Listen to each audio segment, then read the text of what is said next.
ില്ലല്ലോ ഇങ്ങനെ ദേഷ്യപ്പെടാനും ഇങ്ങനെ കരയാനും മാത്രം എന്താ ഉണ്ടായിട്ടുള്ളത് എന്നൊക്കെ പറഞ്ഞിട്ട് നമ്മൾ ഓരോ രീതിയിലായിട്ട് നല്ല കുട്ടിയായിട്ട് വളരണം. അതിനാണ് ഞാൻ അടിക്കുന്നത്, അതിന് വേണ്ടിയിട്ടാണ് ഞാൻ വഴക്ക് പറയുന്നതൊക്കെ പറഞ്ഞിട്ടാണ് പല മാതാപിതാക്കളും കുട്ടികളെ അടിക്കുന്നത്, കുട്ടികളെ വഴക്ക് പറയുന്നത്.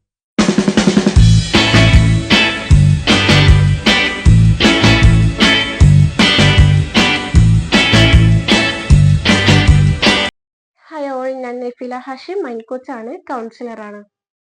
പെട്ടെന്ന് കരയുന്ന വ്യക്തികളെ കാണുന്ന സമയത്ത്, അല്ലെങ്കിൽ പെട്ടെന്ന് ദേഷ്യപ്പെടുന്ന വ്യക്തികളെ കാണുന്ന സമയത്ത് നമ്മൾ പറയൂലേ, എന്തിനാ അവരിങ്ങനെ കരയുന്നേ, അതിന് മാത്രം ആരും ഒന്നും പറഞ്ഞിട്ടില്ലല്ലോ, എന്തിനാ ഇങ്ങനെ ദേഷ്യപ്പെടുന്നേ, അതിന് മാത്രം ആരും ഒന്നും പറഞ്ഞിട്ടില്ലല്ലോ, ഇങ്ങനെ ദേഷ്യപ്പെടാനും ഇങ്ങനെ കരയാനും മാത്രം എന്താ ഉണ്ടായിട്ടുള്ളത് എന്നൊക്കെ പറഞ്ഞിട്ട് നമ്മൾ അവരെ ഒരുപാട് കുറ്റപ്പെടുത്തൂലേ. ഇങ്ങനെ പറയുന്ന സമയത്തൊക്കെ അവർ വീണ്ടും വീണ്ടും ദേഷ്യപ്പെടുന്നതും വീണ്ടും വീണ്ടും കരയുന്നതായിട്ട് നിങ്ങൾ കാണുന്നുണ്ടാവും.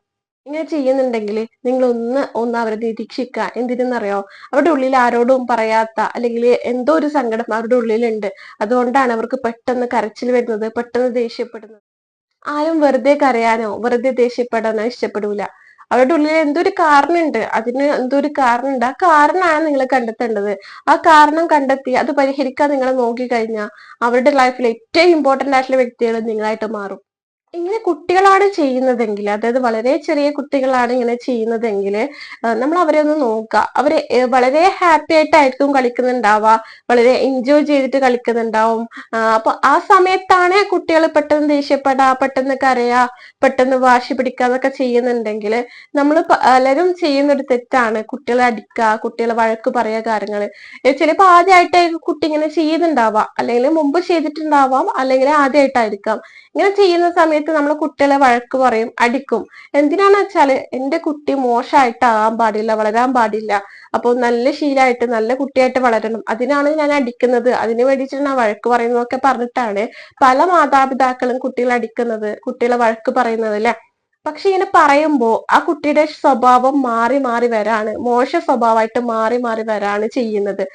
നേരെ മറിച്ച് നമ്മൾ ആ കുട്ടീനെ ഒന്ന് നിരീക്ഷിക്കുകയാണെങ്കിൽ, ആ കുട്ടിയുടെ എന്തിനാണ് കരയുന്നത് അല്ലെങ്കിൽ എന്തിനാണ് വാശി പിടിച്ചത് എന്ന് നമ്മൾ ഒന്ന് അന്വേഷിക്കുകയാണെങ്കിൽ അതിനുള്ള യഥാർത്ഥ കാരണം നമുക്ക് മനസ്സിലാവുകയും ഇനി കുട്ടി വാശി പിടിക്കാതിരിക്കാനും കുട്ടി കരയാതിരിക്കാനും കുട്ടി ദേഷ്യപ്പെടാതിരിക്കാൻ വേണ്ടിയിട്ടുള്ള കാര്യങ്ങൾ നമുക്ക് ചെയ്തു കൊടുക്കാൻ പറ്റും.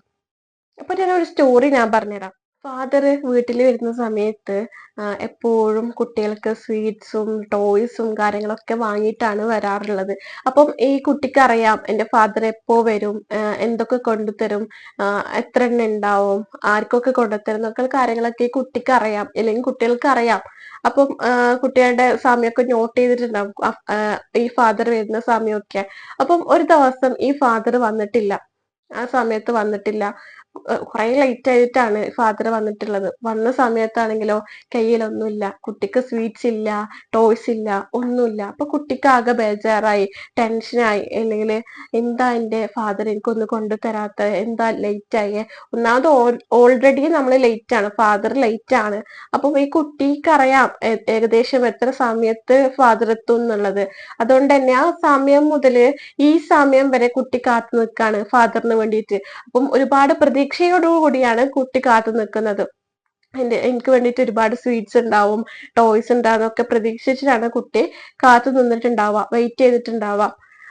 അതുകൊണ്ട് തന്നെ കുട്ടിക്ക് ഒരുപാട് സങ്കടം വന്നിട്ട്, അച്ഛൻ ലേറ്റ് ആയിട്ട് വന്നതിനും, അതായത് ഒന്നും വന്ന സമയത്തും ഒന്നും ഇല്ലാത്തത് കൊണ്ടും കുട്ടിക്ക് ഭയങ്കരമായിട്ട് സങ്കടായി.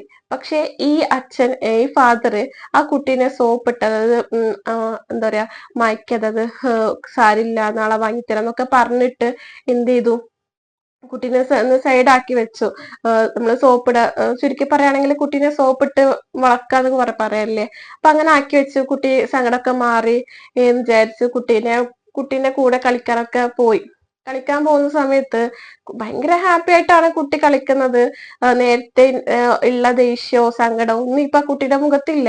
പക്ഷെ ആ കുട്ടി ഭയങ്കര ഹാപ്പി ആയിട്ട് കളിച്ചോണ്ടിരിക്കുമ്പോ പെട്ടെന്ന് കുട്ടി കരയുന്നുണ്ട്, പെട്ടെന്ന് ദേഷ്യപ്പെടുന്നു. ഈ ഫാദറിനെ ഒക്കെ അടിക്കുന്നു, അല്ലെങ്കിൽ ഫാദറിനോട് ദേഷ്യപ്പെടാ, വാശി പിടിക്കാന്നൊക്കെ ചെയ്യുമ്പോ ഈ ഫാദർ ഒന്ന് ഞെട്ടാണ്.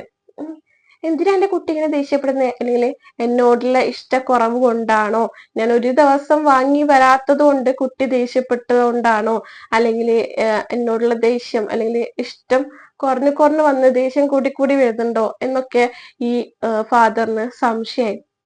അപ്പൊ ഈ ഫാദർ ഇനി മുതൽ എല്ലാ ദിവസവും ടോയ്സ് വാങ്ങിട്ട് വരും.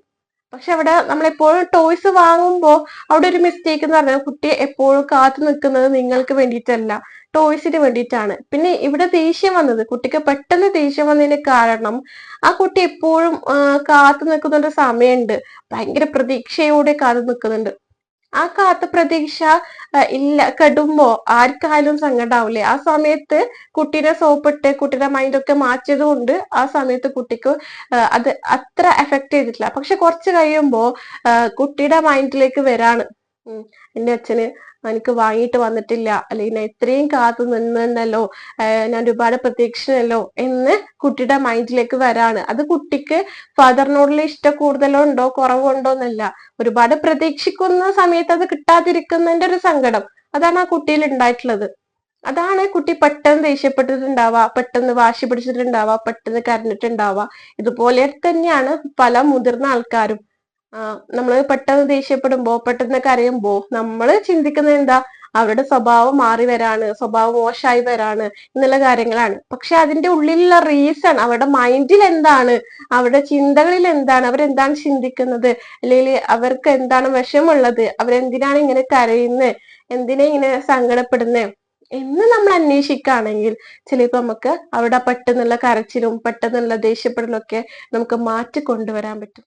ഇതുപോലുള്ള അറിവുകൾ, സൈക്കോളജി പരമായിട്ടും മൈൻഡ് പവർ പരമായിട്ടുമുള്ള അറിവുകൾ നിങ്ങൾക്ക് ലഭിക്കണമെന്നുണ്ടെങ്കിൽ ഈ ചാനൽ സബ്സ്ക്രൈബ് ചെയ്യുക, ലൈക്ക് ചെയ്യുക, ഷെയർ ചെയ്യുക.